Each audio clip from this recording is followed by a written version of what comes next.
Hello, everybody, and thank you for joining me today on a Perezpective review of episode 2 of 11/22/63. And let me tell you, I love this even more than the first episode. I had some issues with the first episode, some of the acting, some here and there, but episode 2 is way better. That might be just because this first episode was done as a pilot to hopefully sell the show. Episode 2 is way better.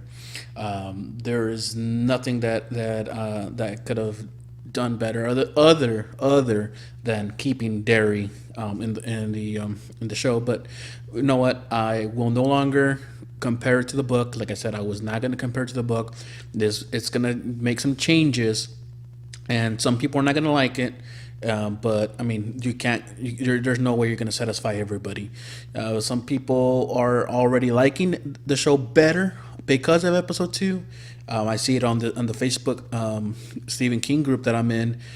People are loving it. Other people, some very few people are not liking that they're split from the book.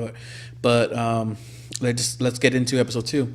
So, like we said at the end of episode 1, Jake decides that he's going to stay just even for a little bit back in 1960 because he's going to help Harry from Harry's family from being murdered, and keep him from getting injured.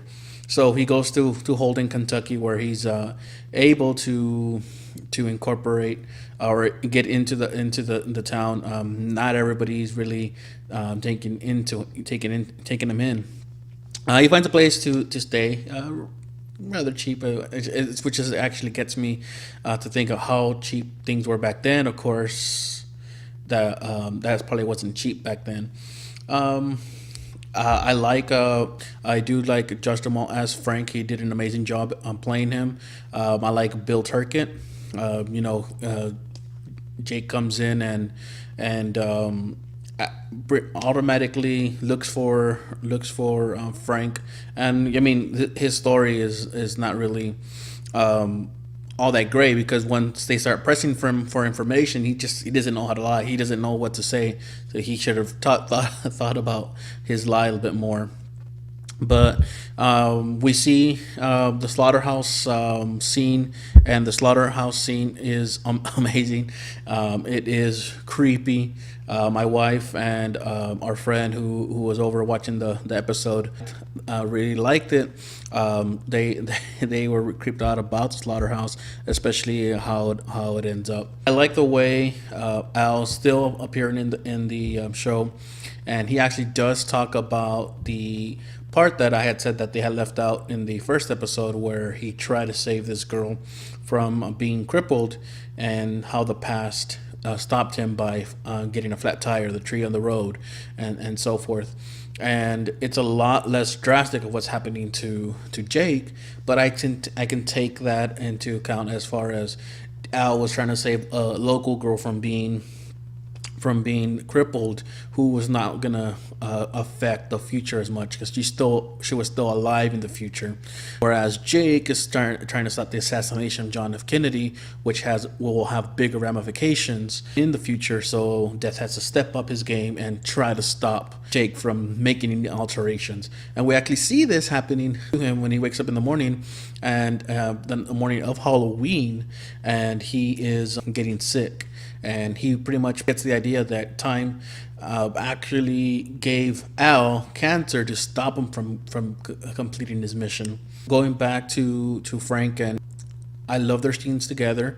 The whole thing of the slaughterhouse, it was trying to see if Jake was good enough to be part of them, or trying to freak him out because they know he's lying.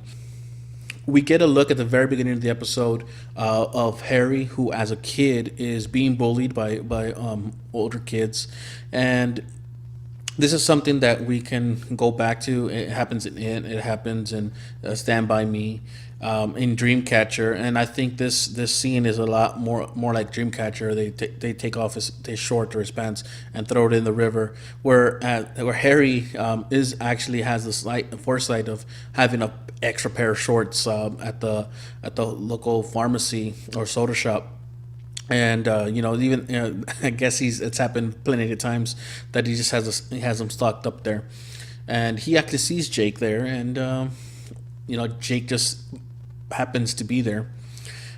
I like the kid playing Harry. I like all the actors in this episode. Now, after the whole slaughterhouse scene, we see that Jake decides to take a different approach of trying to stop Frank from killing his family.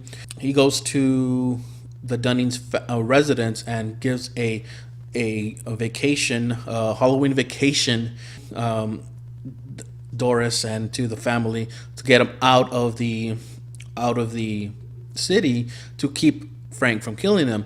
Now, here's the thing. Yeah, let's say they leave town, they leave and go, and Frank doesn't kill them. Does that mean that doesn't mean that Frank's not gonna go get drunk one of these days and kill them after, anyways?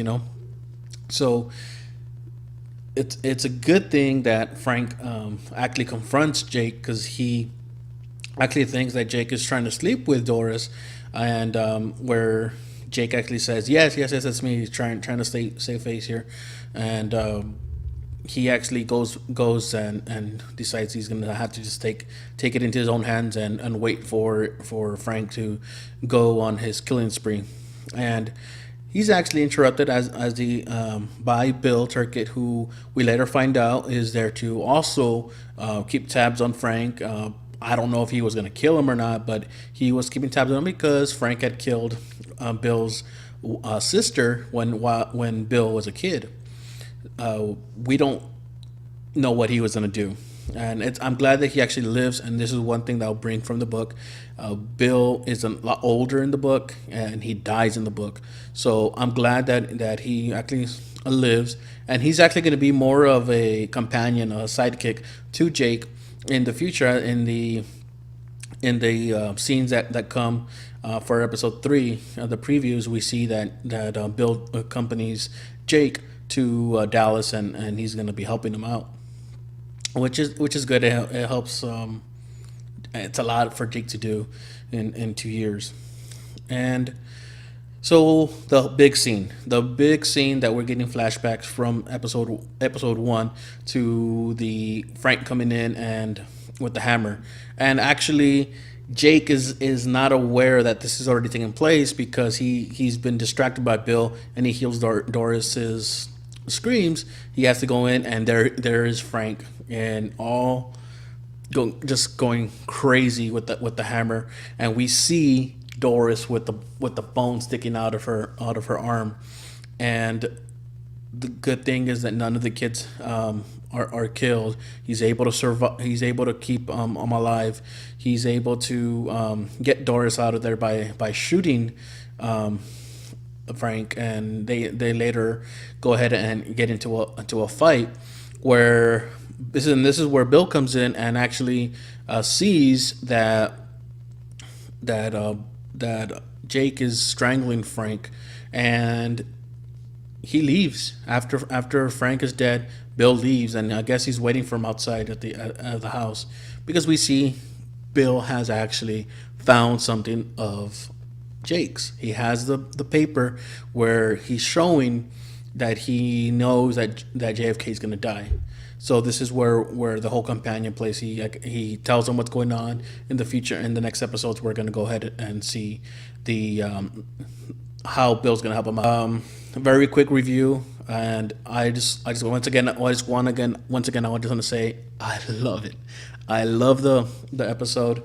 I hope this gets even better as the episodes come along. We have 6 episodes left, and I am just wishing they had done maybe a 10-part, so we can get a little bit more time in Jody, because like I said before, the Jody part of the book is the heart of the book itself. Even though it's a time travel, even though it's attempting to stop the assassination of JFK, it's the heart of the book that really brings this book to life.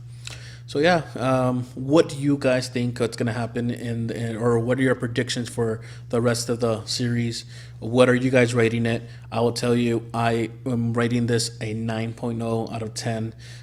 The first episode, I would say, would have been around a 7.5. at the most seven, seven and a half. This is a nine, and as long as the episodes continue in this manner, as long as the episodes continue to get better, there's no reason for me not to watch. There's no more reason not for not to go and tell everybody to watch the show. All right, guys. You guys can always let me know what you think in the comments, or just on Twitter, Facebook, Instagram at Perezpective. Let me know what you guys think. Laters.